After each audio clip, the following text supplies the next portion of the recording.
Well, Razorback fans, Landon Jackson might be the best player on the Razorback football team, but just how good can he be for the Razorbacks this season? Let's talk about it on today's Locked On Razorbacks podcast.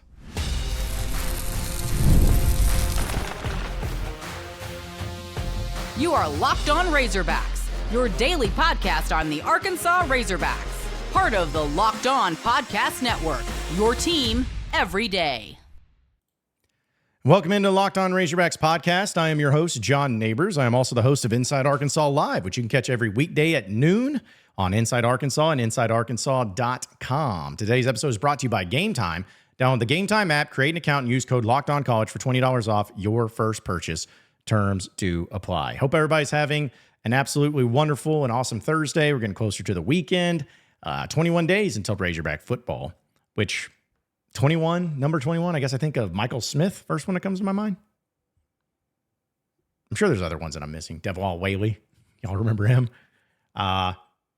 So that was pretty much of a bummer. There's not really a great 21s, and I'm sure I'm missing one. But either way, 3 weeks, literally, from today, we're going to have Razorback football against UAPB down in Little Rock, and it's an exciting time. And, we've had a chance to hear from some coaches and some players about how fall camp's going and everything.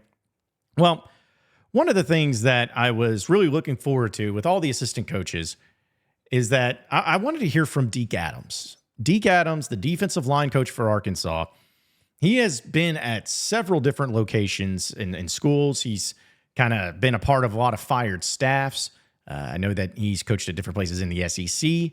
And when he was hired at Arkansas, I was kind of like, okay, I don't know how great he's going to be or whatever, but there was no question that the previous few defensive line coaches for Sam Pittman weren't living up to the expectation. Whether it was LeBlanc or Jamal Ashley or whoever, they just weren't the guys. And it was really unfortunate too, because we all know how huge defensive lineman, offensive lineman trench play is going to be when winning games in the SEC. If you even want to take it one step further, you can look at it from the perspective of, okay, if you have a great offense, it's like imagine that, forget all the skill positions, all that. If you have a great offensive line and a great defensive line, and that's it, and the rest of it's average to below average, you're going to win 6 games. Like, at least. That's kind of how important it is. And so last year, the offensive line was, without question, the biggest weakness of the team and the biggest problem. But previously, the D-line, it's not that they were bad, they just didn't have depth. They didn't have development. They didn't have the recruiting. Like everyone started... I think back in 2021, if you remember, Arkansas ran this 3-man front. It wasn't because of that was just Barry Odom's system. It's just because they didn't have the players. If it wasn't for John Ridgway being on that team, man, I don't know. I just shake at the thought of what it could have ended up being.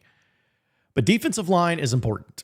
And Landon Jackson, without question, is the best player on the Razorback football team entering into this season. It's not to say that there's not any other great players and not to say that there won't be other great players when the season's all said and done.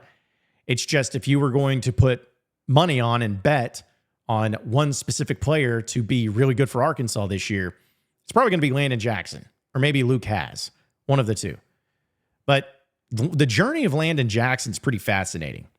Not only is he a great player for Arkansas, but he was part of that 2021 into 2022 transfer class, where Arkansas got elite players from that class, if you remember.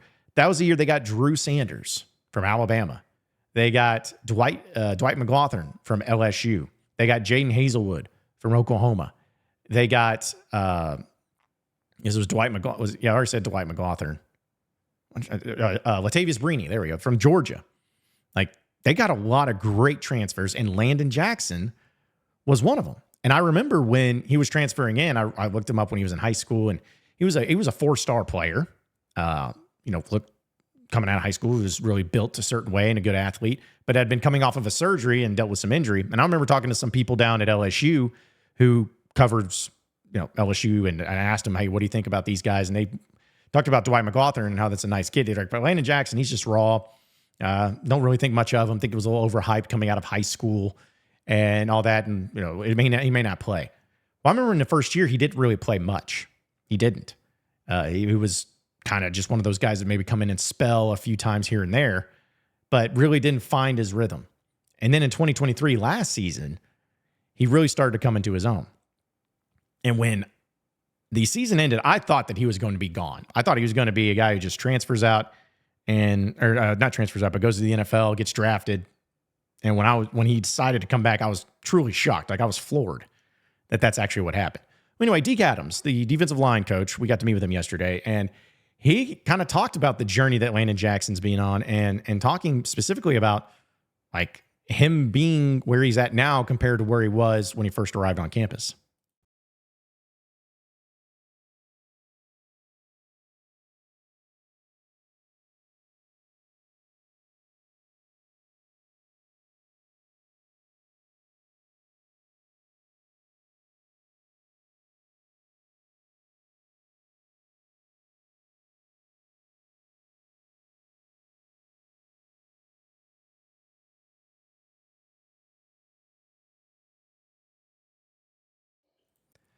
So obviously, really high praise from Deke Adams and what the expectation is for Landon Jackson.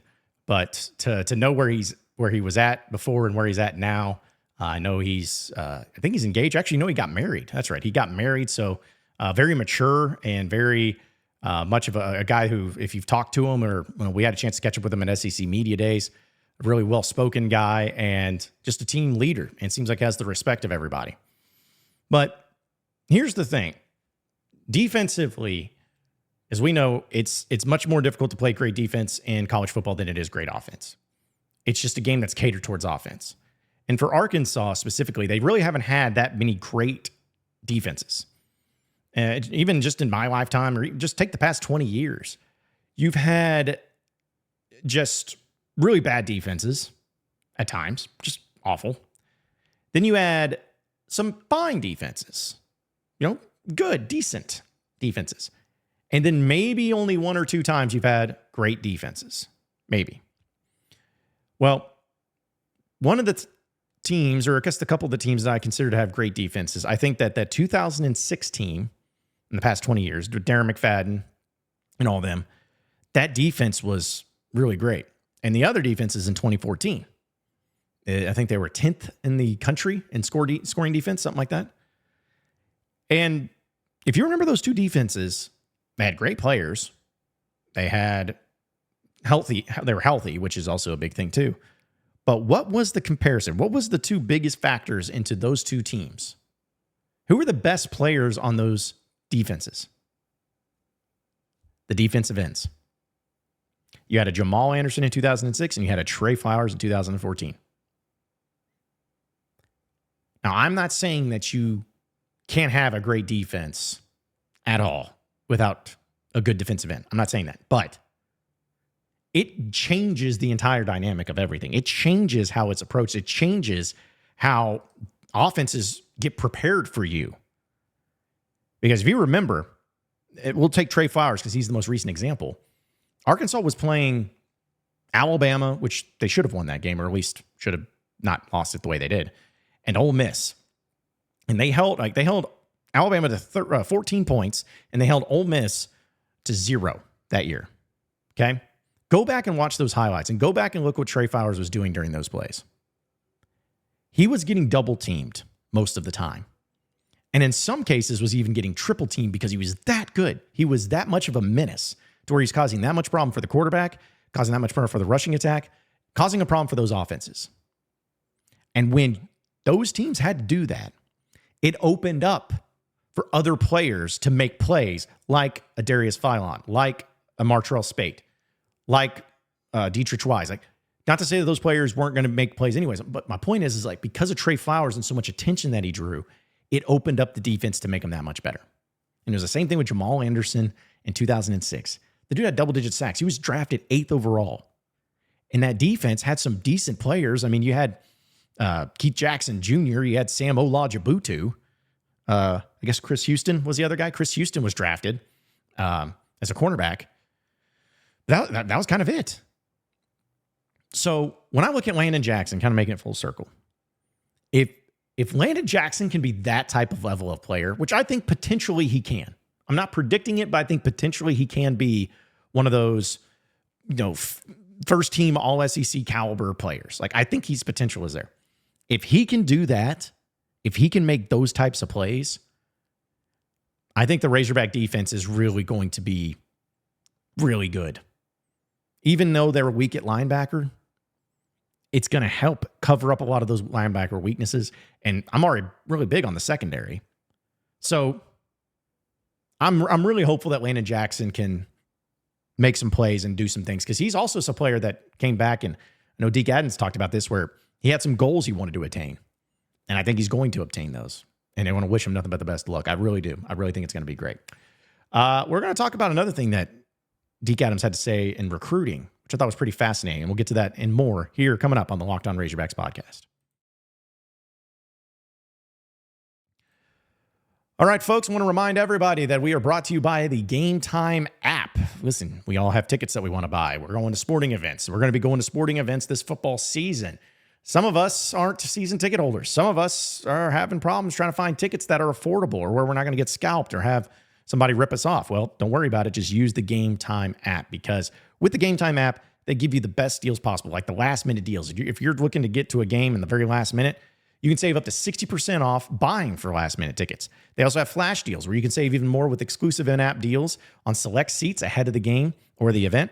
And you can save even more when you choose a section and then let Gametime choose your seats, because you get zone deals and they make sure that you get the best price there. Also, the all-in pricing is one of the best things ever. You don't have to worry about all those extra fees where you say, hey, that's a great deal, and then after 4 steps, it's double the price.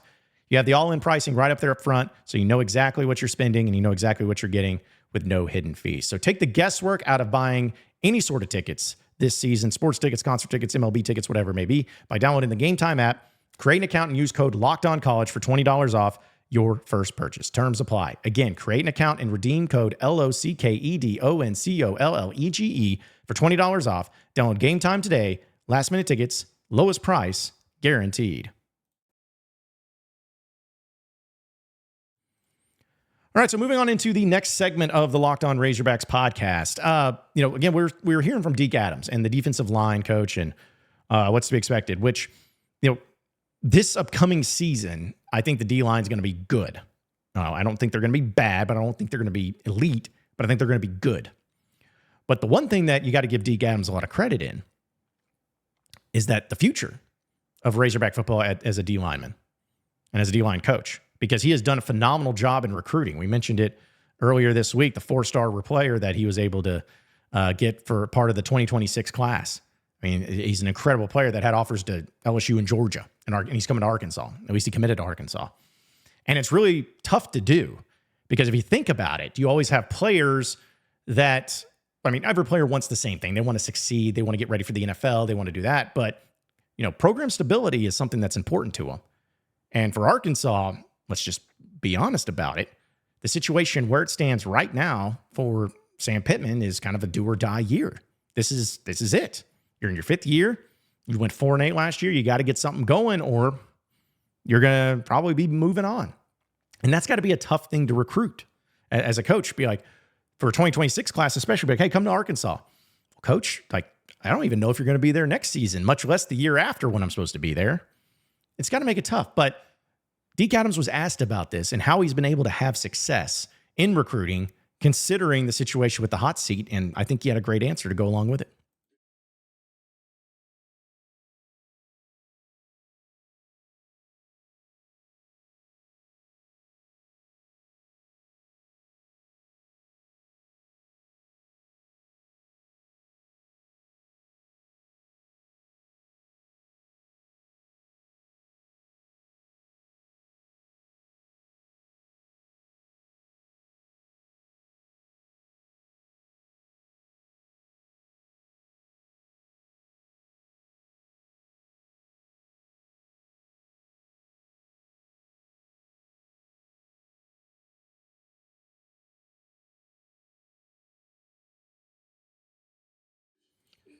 So really an interesting comment that you may think is just so basic. Like, yeah, well, duh, of course. Like, we want to be real. That's so cliche.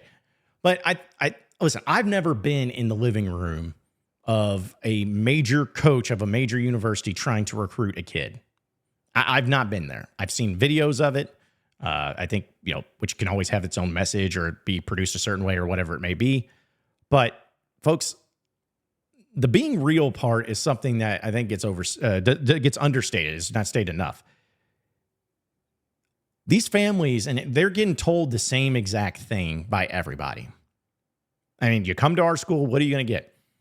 You're going to get the best development. You're going to have the best facilities. You're going to have the best team and the best coach and get you ready for the next level in the NFL. And you're going to be part of an SEC program and you're going to do this and this. Like, everyone's pitching that. The basics. If you're a high profile player, like say the player Garborough that committed to Arkansas earlier this week, which he had an offer at pretty much anywhere in the country. Of the places he's strongly considering, every place is going to have nice facilities. Every place is going to have a world-class education that they're going to more than likely not get because they'll leave early because they're going to be so great. Like, they're going to have all these same things. But what makes you stand out as a recruiter? What makes you stand out? What makes you look different? What makes you be different for where parents and families and uncles and grandmothers and the kid themselves, like, where they look at you and you're standing out from all the other coaches? It's a sales pitch, and you have to kiss some rear end to get it done. Like, you're doing whatever you can for ABC. Always be closing. You got to close the deal. You got to make it happen. So how do you do that? How do you stand out? How do you be different from everybody else? And I think what Deke talked about is, and it's a very shortened version of it, but just being real. Like, we can be very honest. Like, you guys can probably see through certain individuals and certain people when they're not real or they're not being real with you. Like you're just like, this person's full of crap. Because they're trying to sell me something that I can tell is probably not even there. People, like, human interaction, we all have done it. We've all done it for a long time. And you get to a point to where you can kind of tell, like, all right, I've heard this crap before. I know this is old. This is lame. This is whatever. And when it comes across that way and you meet somebody that's actually real, that's actually genuine, that's actually trying to be real with you and treat you as a kid, but also treat you as somebody who's like going to be honest, like, hey, this is what you need to work on. This is what we're going to provide. This is what we can't do for you. That's going to resonate with people. The trust factor is going to resonate. And so I can't imagine how difficult it is for people like Deke Adams to go in, or any of the assistant coaches to go in and recruit players when it's like, we don't even know if Sam Pittman's going to be here next season. Like, that's a very difficult thing to do. And in any other case, if some other coach said that, what Deke Adams said, I'd be like, oh, okay. But the proof is in the pudding. He's been able to do great in recruiting considering the circumstances of what's been going on. So he's doing something right. And maybe being real and being honest with them is what can really benefit him, this team, and recruiting. And it's not just some other old cliche that a lot of other coaches use. We'll talk about a little bit of a funny segment on the other side of the break for the end of the show. So stay with us here on the Locked On Razorbacks podcast.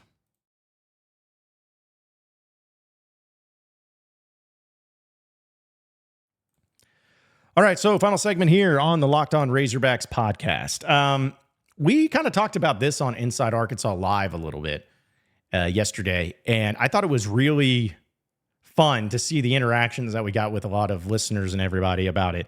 And, it's basically the likelihood, because let's be honest, there's, when we're talking about like with FanDuel, when you can bet on sports, you can bet on the future bets and everything, you're kind of, you can do whatever. You can say you're just going to go off of what's more likely, like what's more likely, this team's going to do this or this team's going to do this. It's just what betting's all about. But when you're looking at Arkansas this year, pretty much everybody, I think, has had Arkansas being not great, but not trash. Just kind of that 5 win. I think I've seen people as low as 4 wins, and I've seen people as high as 7 wins, like regular season. Like, that's very average. Slightly above average, maybe, or slightly below average, but very average. It's not great. So when you have that and everyone's sitting there, you got still 2 ends of the spectrum. It's a matter of being elite or being trash. So for Arkansas, if everyone's predicting them to be average, if everyone's predicting them to be maybe a little above average or a little below average, if they're just right there smack in the middle, What is more likely to happen? Which direction are they more likely to go? Which place are they more likely to topple over into? And so if you look at the Razorback football team this year, and we're talking about the extreme spectrums, which I'm not saying Arkansas is going to do this, but just look at what's most likely. To me, trash is 2 wins. We've seen that at Arkansas, unfortunately. 2 wins.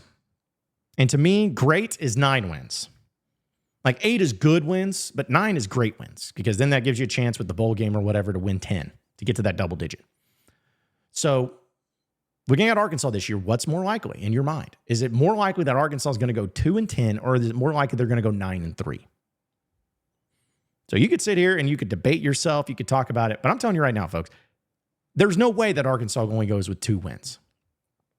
They're going to win. There's no way that they're going to be a worse football team, especially worse offensively, than what they were a year ago, to where they cut those wins in half and only win 2 games. There's no way. But on the other side, there's probably no way they win 9, because that would mean it only gives you 3 losses. And on the schedule, say those 3 losses would be against the 3 best teams on the schedule, which I would say is Texas, Ole Miss, and LSU. Okay? Say you lose those 3. That means you beat Tennessee. That means you beat Oklahoma State. That means you beat Texas A&M. That means you beat Auburn on the road. You beat Mississippi State on the road. You beat Missouri at the end of the season. Like, that's still not very likely either. However, I think Arkansas is destined to be a closer team to being great than that they are bad. I just don't see a Bobby Petrino coached offense, and this is all stemming on health too, of course, but I don't see a Bobby Petrino offense being awful. And as long as this offense is solid, they're going to win 5 games at the minimum. And the defense, the linebacker position is a huge concern. We all know that. We all agree with it. But at the same time, the D-line has a chance to be good. The secondary has a chance to be really good. And so maybe that makes up for a lot of it. But I say all that to say this. I don't believe Arkansas is going to win 9, and I don't believe Arkansas is going to win 2. But I would venture to say that it's more likely Arkansas wins 9 than what they actually only win 2. I say it's more likely for that to happen. Because I think that this team is I think we're really going to see the Bobby Petrino effect taking shape and taking place. I really do. And I really think because of the elite players that they have in the skill position, I think the improvement of the offensive line, I think of all these different things, I think because of that, it's going to work out for Arkansas to where they're not going to be a 9-win team. Again, I want to make that clear. They're not going to be a 9-win team. But they're going to be closer to that than what we saw the Chad Morris years. That's how I feel about it. Appreciate each and every one of you listening in and watching into Locked On Razorbacks podcast. Be sure to like and subscribe to the podcast on iTunes or on Google Play. You can also get after me on Twitter at John Nabors Show for any questions, comments, concerns that you may have. We'll keep it going from there. Same podcast time, same podcast channel tomorrow afternoon. Have a great day, everybody. We'll see you then.